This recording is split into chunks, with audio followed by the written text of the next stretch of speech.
children of divorce in here? Yeah? Okay, raise your show of hands, show of hands. Okay, you're cool. Everyone else, you guys had one Christmas? That sucks. Can't relate to that. My parents are divorced, but like my parents are so divorced that sometimes I forget that they know each other. Is this relatable? I was talking to my mom the other day and I was like, oh Mom, I saw this great movie with Dad. Oh wait, you know Dad. 5'9", salt and pepper hair, married the nanny. I think y'all met at my birthday party that one time. Yeah. My dad did marry the nanny. That's true. And when I say that, people think it's like really dramatic, like you guys oohed. But honestly, like if I really like think about my childhood, it was like exactly like The Sound of Music. But like without the singing. And if Julie Andrews were a whore. Or like Mary Poppins, but without the singing. And if Julie Andrews were a whore. No, it's all good. I do love my stepmom, and I like to focus on the positive things in my life. I got a new job recently. I have officially left my family business. I am no longer a nanny.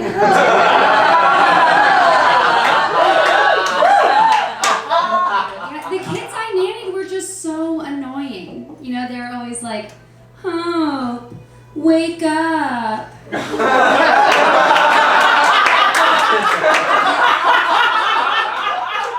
Hope, we're late for soccer. Hope, stop texting and driving. Get a job.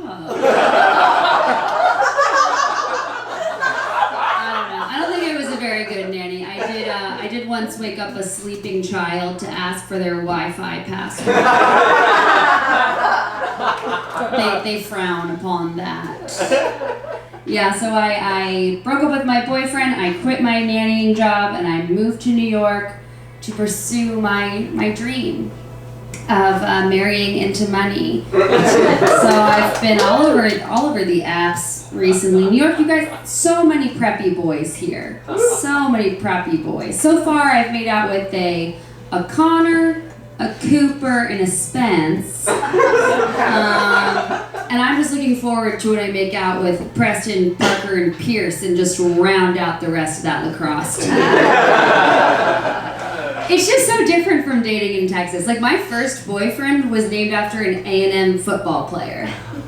Okay, like, I lost my virginity to a moonshiner named Rush. The fourth. Rush the fourth. It's true. Like, my mom, she lives in Texas still, and she got married to a race car driver last year. I know. It's crazy. Like, my brother and I and Allison, like, we always knew that we had a hot mom, but we had no idea that she was pro athlete, second wife hot. I mean, what an accomplishment! Okay, he's not just a race car driver either, like, he's part of a father and son race car driving duo. Like Ari from that season of The Bachelor. Is anyone familiar? Any batch heads in here? You know, people shit on that show, but I love it. Like, I would absolutely love to be on The Bachelor. Yeah. Thank you for the Thank you! I would love to be on it. Specifically, I'd want to make it to the Hometowns episode. Mostly because I just want to have dinner with both of my parents at the same time. Seems like the easiest way to do that at this point. Probably the easiest thing I could do. Oh, guys, I was discussing Wuthering Heights with my book club the other day. Okay, well, to be more specific, my Twilight book club was discussing how Bella Swan reads Wuthering Heights in the Twilight Saga. Are we familiar? Team Edward, anyone? Okay, I don't really care either way. I'm Team Charlie. That's weird. But in the book, if you're not familiar with the classic saga, Bella reads Wuthering Heights like over and over and over again. And so I tried to read it because my roommate had it, so I tried to read it on the train. No, that's not happening. I don't know how she read that book so many times. And I think that has to be like the second most unrealistic part of Twilight. Obviously, like the first most unrealistic part of Twilight is the new girl getting asked to prom. Doesn't happen, okay? I was the new kid. And I had one guest at my 17th birthday party. Okay, but in fairness, he was the most popular guy in my high school. But also he was my brother. Kind of evens out. My brother was very popular in high school and I wasn't. And he did try to give me some advice. He was like, if you want to be popular, you need to stop wearing Old Navy. And that's just a sacrifice I'm not willing to make. Can't do it. I won't.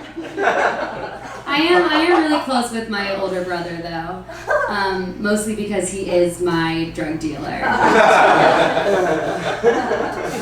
Kind of sheltered when it comes to drug dealers because like I recently found out that drugs are actually expensive. I think I've been getting a family discount. I don't know. But like, yes, maybe there's been a discount, but the customer service that I receive from my brother, terrible. Okay, like the last time I bought from him, he literally refused to sell me anything until I took his dog on a walk. Imagine if that's what happened. Like if you went to your drug dealer's house and they were like, yeah, I'll sell you drugs. You do my dishes first. It's just not gonna happen. But you know, he gets away with it because he knows that mom says I'm not allowed to buy drugs from anyone else. So strict. She is so strict. Yeah, my family, we don't have a lot of boundaries. For example, I am wearing my stepdad's dead wife's underwear right now. Oh, you have a problem with that? Well, get in line, because I do too. She didn't tell me until after I'd grown attached to them. Anyway, I have a new job. I work at a children's photography studio on the Upper West Side. Which basically means that like I get paid a salary for rich babies to like occasionally shart in my hand. There are worse things. I gotta play with a lot of kids. Something to know about my job is that all of my coworkers are named Ashley. Every single one of them. And they're all moms. And they're all about 10 years older than me. I'm the youngest person in my office, so I'm like kind of the black sheep, you know, and they like to make fun of me for being young, which like, I'll take it. I'm not hurt. But they're always like, oh, Hope, you're not a real millennial. Like, you're too young. We're the real millennials and you're not one. Which is fucking ridiculous. Because we all know there's only one thing that qualifies you to be a millennial, and that's whether or not you've ever been cock-blocked by a podcast recording happening in the next room. I'm sorry, but if you haven't heard yourself fucking in the background of a Monk podcast, you're a baby boomer, Ashley. All right, thanks everyone, I'm Hope.